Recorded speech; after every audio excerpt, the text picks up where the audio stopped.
Hi friends, welcome back to our channel hello SR kitchen.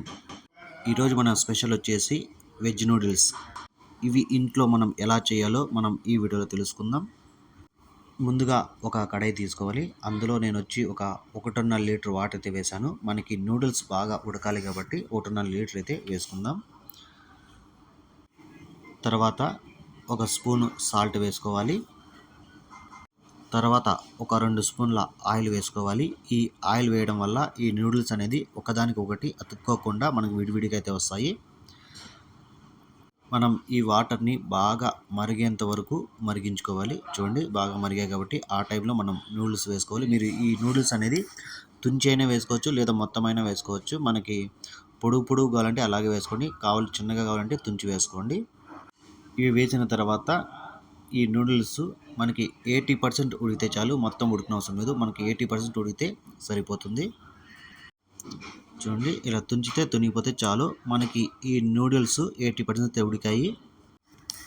తర్వాత ఈ నీళ్ళనంతా వడగట్టేయాలి. చూడండి, holes ఇలా గిన్నె తీసుకొని ఈ వాటర్ అంతా వడగట్టుకొని పక్కన పెట్టుకుందాం. తర్వాత ఒక కడాయి తీసుకొని అందులో ఒక 3 నుంచి 4 స్పూన్ల ఆయిల్ వేయాలి. ఆయిల్ వేడిన తర్వాత ఒక 7-8 వెల్లుల్లిని చిన్న ముక్కలు కట్ చేసి వేసుకుందాం.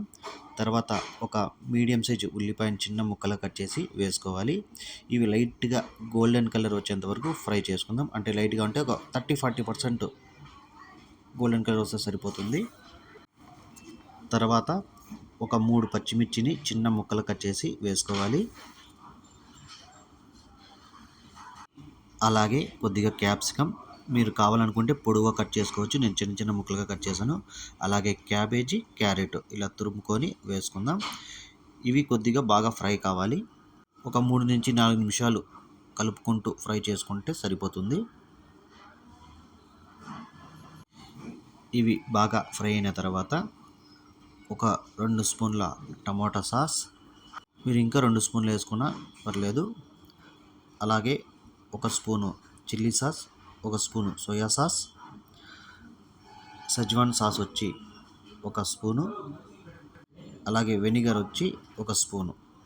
మీకు సాసెస్ ఇంకా కావాలనుకుంటే ఇంకో స్పూన్ యాడ్ చేసుకోండి.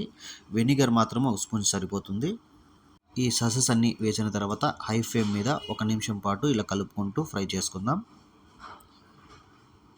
ఇవి బాగా ఫ్రై అయిన తర్వాత మనం నూడిల్స్ని వేసుకోవాలి. ఈ నూడిల్స్ వేసిన తర్వాత కింద నుంచి పై వరకు బాగా కలుపుకోవాలి. మధ్యలో కలిపితే ఇవి తునిగిపోతాయి కాబట్టి కింద నుంచి కలిపితే మనకి ఈ నూడిల్స్కి ఈ సాసెస్ బాగా పడతాయి. చూడండి, మనకి ఈ నూడిల్స్కి సాసెస్ బాగా పట్టాయి కాబట్టి కింద నుంచి మనం కలుపుకోవాలి. మధ్యలో కలిపితే ఇవన్నీ తునిగిపోతాయి. చూసారా, చాలా ఈజీగా మనం వెజ్ నూడిల్స్ ఇంట్లో ఎలా రెడీ చేసుకోవచ్చో.